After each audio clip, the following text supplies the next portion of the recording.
Sosok perempuan parlemen kali ini akan mengulas mengenai Popong Oce Junjunan. Seperti apa kiprah Sri Kandi parlemen ini dalam menuntaskan program-programnya dan bekerja di legislasi? Kita ikuti ulasannya berikut ini.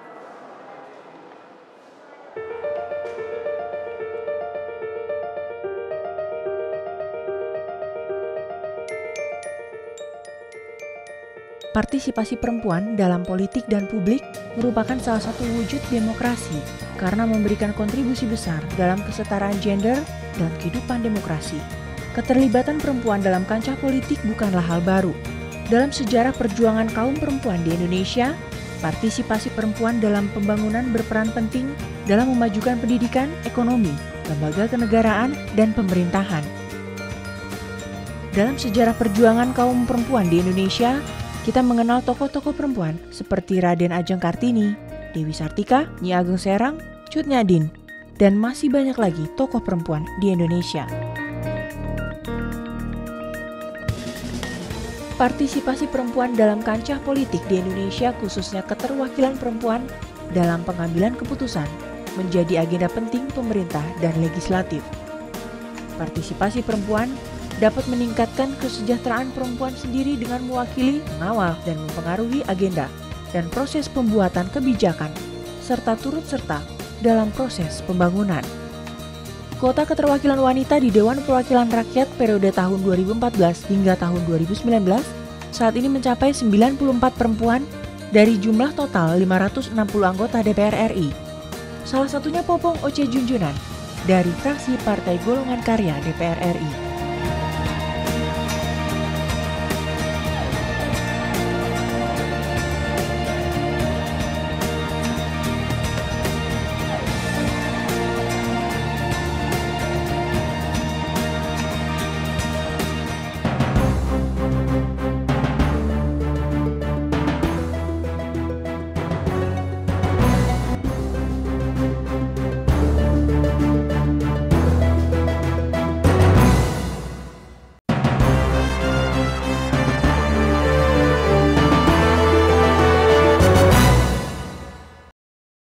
Kami menyajikan informasi terupdate, terlengkap, dan terpercaya seputar DPR RI. Tayangan kami meliputi siaran langsung paripurna, alat kelengkapan Dewan, serta 3 fungsi DPR dan juga Kesekretariatan Jenderal DPR RI. Anda juga dapat menyaksikan siaran kami melalui live streaming di situs www.dpr.go.id atau di First Media Channel 19 dan di Big TV Channel 669. Serta kunjungi media sosial kami di YouTube RTV Parlemen, Facebook RTV Parlemen DPR RI, dan Twitter @RTVParlemen. RTV Parlemen, suara rakyat untuk rakyat. Mari kita hadapi itu.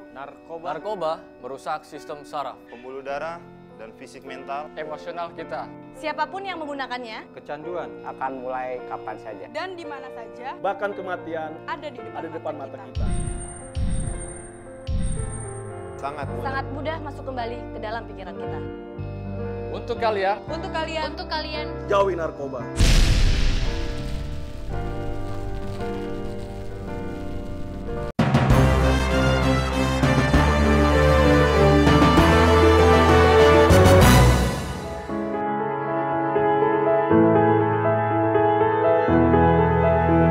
Dr. Anda Hajah Popong Oce Junjunan atau kerap disapa dengan panggilan Cepopong, lahir di Bandung 30 Desember 1938. Perempuan berusia 77 tahun ini adalah politisi perempuan senior dari Partai Golongan Karya yang telah menjadi anggota DPR RI sejak tahun 1987. Cepopong telah aktif di dunia organisasi sejak masih belia, yaitu usia 16 tahun. Tak kurang dari 62 lembaga sosial, pendidikan, keagamaan, hingga politik beliau selami. Pengalaman organisasi Cepopong antara lain Senat Ikatan Mahasiswa Bandung dan Ketua Persit Makodam 3 Siliwangi. Assalamualaikum Ibu. Waalaikumsalam. Aduh, cantik sekali. Kau teh dari mana? Dari Ibu yang cantik, saya mau berkenalan Ibu. Saya Ratna Hapsari dari program Perempuan Parlemen. Ratna apa? Ratna Hapsari. Ratna Ferry dari TVR Parlemen. Oh, TVR. Oke, mangga. Mau apa? Ibu kita mau ngobrol-ngobrol mengenai bagaimana Ibu sampai ke DPR, perjuangan Ibu di Senayan. Amin, amin. Ayo, mangga. Sok atuh. Boleh dulu Ibu. Mangga. Ibu mengawali karir sebagai seorang guru. Bagaimana perjuangan Ibu sebagai seorang guru kemudian berpindah ke ranah politik? Baik. Guru bukan guru dalam arti pegawai negeri, bukan saya. Saya tidak mau jadi pegawai negeri karena apa? Terikat, ya. Jadi saya guru itu dosen luar biasa. Jadi bukan pegawai negeri. Begitu, ya. Tapi memang pendidikan saya latar belakangnya adalah pendidikan guru Universitas Pendidikan Indonesia. Jadi memang latar belakang saya pendidikannya adalah pendidik. Tapi saya tidak pernah jadi guru resmi sebagai pegawai negeri, tidak. Kenapa muncul keinginan untuk mendidik anak-anak bangsa, kemudian memperjuangkan pendidikan di Komisi 10 khususnya DPR RI? Awal mulanya kenapa Ibu bisa diceritakan? Makanya Cepopong milih Komisi 10. Karena Komisi 10 itu membidani pendidikan, jadi cocok dengan latar belakang Cepopong. Bisa diceritakan seperti apa awal mulanya sampai maju ke... Sampai jatuh ke lubang politik. Sebetulnya tidak ada maksud atau tidak ada cita-cita untuk terjun di bidang politik sejak awal, tidak ada. Nah, ceritanya adalah Golkar itu didirikan oleh TNI, khususnya TNI Angkatan Darat, di mana suami Cepopong almarhum adalah TNI Angkatan Darat, Angkatan 45, ikut berjuang, ikut gerilya, ikut mengulbadil melawan Belanda, ya. Nah, karena Golkar itu didirikan oleh TNI, otomatis si keluarga TNI itu istri-istrinya otomatis tentu harus jadi keluarga besar golongan karya. Itu, ya. Pada tahun 71 Golkar menang, ya, 70% waktu itu kalau tidak salah. Nah, pada saat itu saya sudah ditawari oleh Golkar untuk menjadi calon, ya, untuk menjadi calon. Tapi saya tolak. Kenapa saya tolak? Pertama, ya kan, walaupun oleh suami didorong, dia bilang go ahead. Tapi alasan saya adalah anak-anak masih kecil, masih membutuhkan belayan seorang ibu. Jadi saya tolak. Tetap nomor 1 buat Ibu. Oh, jelas dong. Jelas, jangan punya anak kalau kita tidak mementingkan keluarga mah tuh. Ya, maka saya bilang maaf, terima kasih atas kepercayaannya. Kemudian waktu itu yang mengusulkan saya, karena saya tuh dari jalurnya jalur keluarga ABRI kan. Nah, waktu itu Pak Wagub namanya Pak Suhud Warnain almarhum, beliau mengatakan, Pong, sudahlah, kau sekarang sedia aja untuk dicalonkan. Nah, toh sudah tidak ada lagi tugas pokok yang sangat pokok, sudah tidak ada. Walaupun anak-anak tetap ada di rumah, tapi kan kalau udah mahasiswa mah sudah nggak usah disuapin lagi, nggak usah dimandiin lagi, gitu kan. Sudah bisa mengatur diri. Nah, kemudian sudahlah katanya, daripada itu nanti di sini mungkin suasana jadi ingat suami dan sebagainya, udahlah, ya udah. Jadi saya siap. Jadi masuklah jadi anggota DPR dari Golkar tahun 87 sampai 92 maju lagi sampai 97. Nah, pada saat reformasi, pada saat pendaftaran lagi untuk pemilu 99, saya tidak nyalon. Anak-anak bilang, Mami pulang dulu. Kan di sini riweuh reformasi. Kan di sini tuh demo itu sampai pernah 3 hari nggak bisa pulang saya dari sini. Pendaftaran pencalonan tahun 99, walaupun saya sudah ditulis, tapi saya bilang, saya resmi mengundurkan diri dari pencalonan. Begitu. 10 tahun lah berhenti. Ya. 10 tahun? Iya, dia dari 99 sampai 2009. Ya kan? 10 tahun berhenti. 2009 itu diminta lagi oleh Ketua Umum Golkar melalui Ketua Jawa Barat. Yang waktu itu Ketua Umum Golkarnya adalah Bapak Yusuf Kala. Please, Cece, minta kesediaan supaya mau dicalonkan lagi yang pemilu 2009 gitu. Terus saya tanya, kenapa? Gitu. Mereka khawatir Golkar tidak dapat kursi. Waktu itu kan menurun kan. Nah, jadi khawatir tidak dapat Elektabilitas kursi. dan suaranya menurun. Iya. Jadi karena di Bandung itu saya sudah sangat dikenal kan, karena resep berorganisasi kan, saya mah hobi berorganisasi. Jadi sudah modal sosial saya sudah kuat, nggak usah ngeluarkan duit juga ya, maju bener aja Kota Bandung cuma dapat 1 kursi. Hanya untuk Ibu? 1 kursi hanya untuk saya. Ya, bukan berarti Golkar jelek, tidak. Tapi kan saingan berat. Karena Kota Bandung itu termasuk di Jawa Barat paling susah. Karena apa? Semua tokoh-tokoh partai yang nivo Jawa Barat ya adanya di Kota Bandung.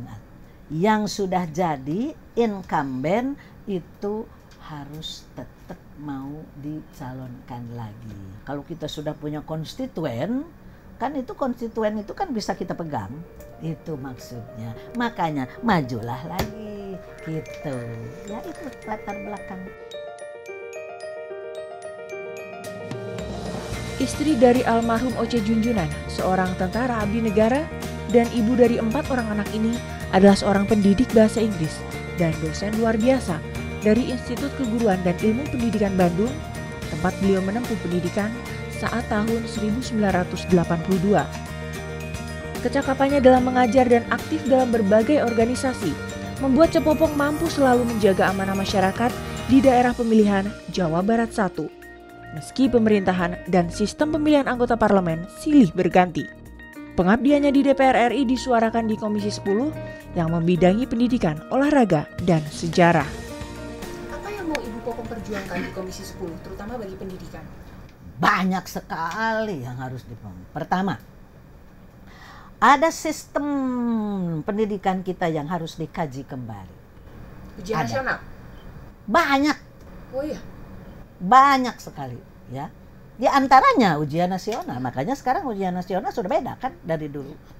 Kalau dulu kan merupakan satu-satunya alat kelulusan. Konyol enggak? Saya sebagai seorang guru sedih. Saya langsung gedor-gedor meja. Tidak bisa. Kalau jadikan satu-satunya alat kelulusan, tidak bisa. Itu sangat menyalahi sistem pendidikan. Ya kan? Nah, sudah kan sekarang udah dirubah. Banyak hal-hal yang harus dikaji kembali. Contoh kecil ya. Taman kanak-kanak di kita itu ada sistem cara yang sangat keliru. Anak-anak umur 3 tahun, 4 tahun, 5 tahun dipaksa untuk baca. Dipaksa untuk belajar nulis. Sangat keliru. Belajar baca itu di SD. Seluruhnya seharusnya 7 tahun di dalam undang-undang. 7 tahun masuk SD, itu harus dipaksa. Kan sembahyang juga yang harus dipaksanya itu 7 tahun, bukan 5 tahun. Nah, ini begitu. Jadi anak-anak itu trauma. Lihat buku itu bukan senang. Dan ini sangat keliru. Ya, dan ini terjadi di seluruh Indonesia.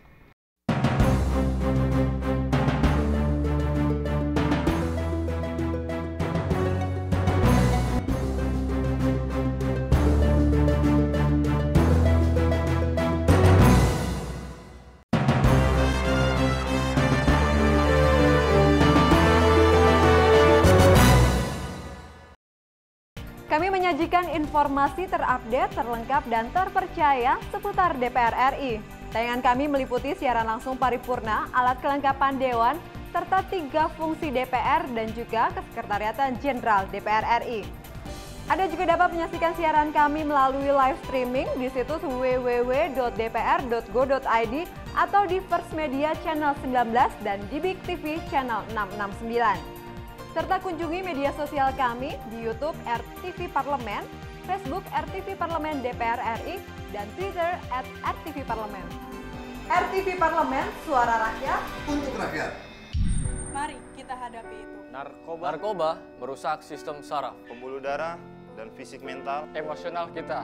Siapapun yang menggunakannya, Kecanduan akan mulai kapan saja. Dan di mana saja, bahkan kematian ada di depan mata kita. sangat mudah masuk kembali ke dalam pikiran kita. Untuk kalian, Jauhi narkoba.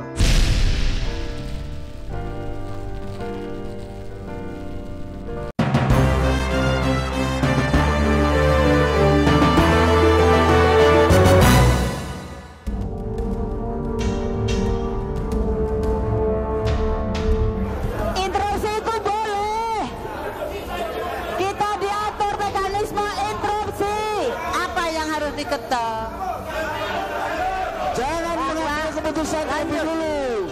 Bahwa lanjut.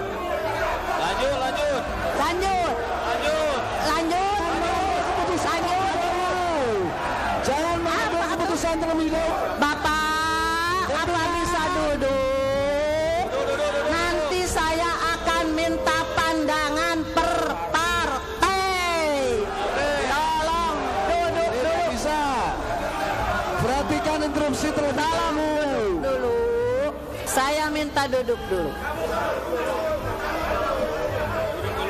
Iya, duduk dulu. Kalau tidak duduk sambil berdiri, saya nggak akan kasih.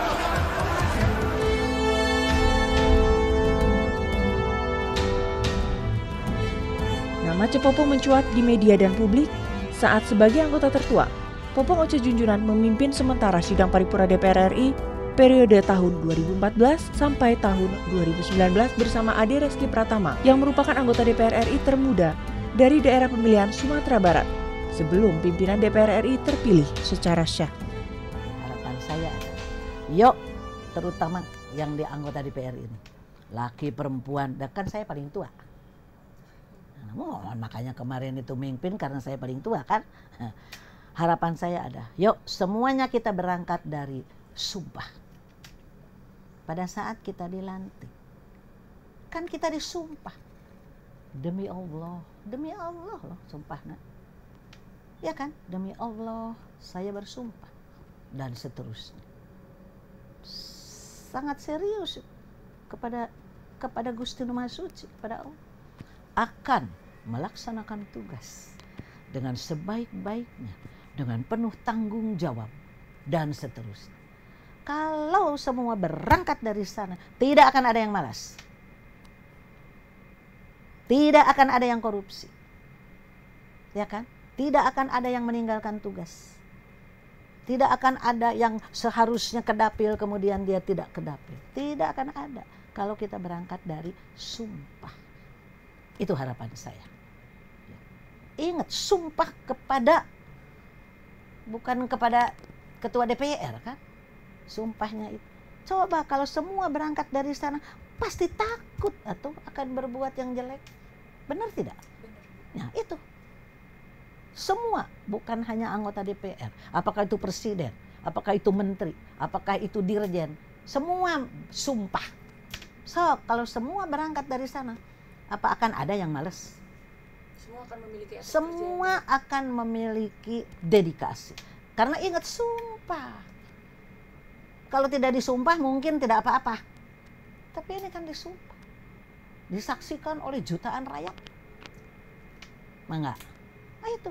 Kalau semua sudah bisa begitu, aman negeri orang. Melayan korupsi. Betul tidak? Nah itu. Sangat simpel. Sangat simpel. Terima kasih Ibu Popong untuk wawancaranya. Saya boleh pamitan keluar foto kita? Mangga. Iya.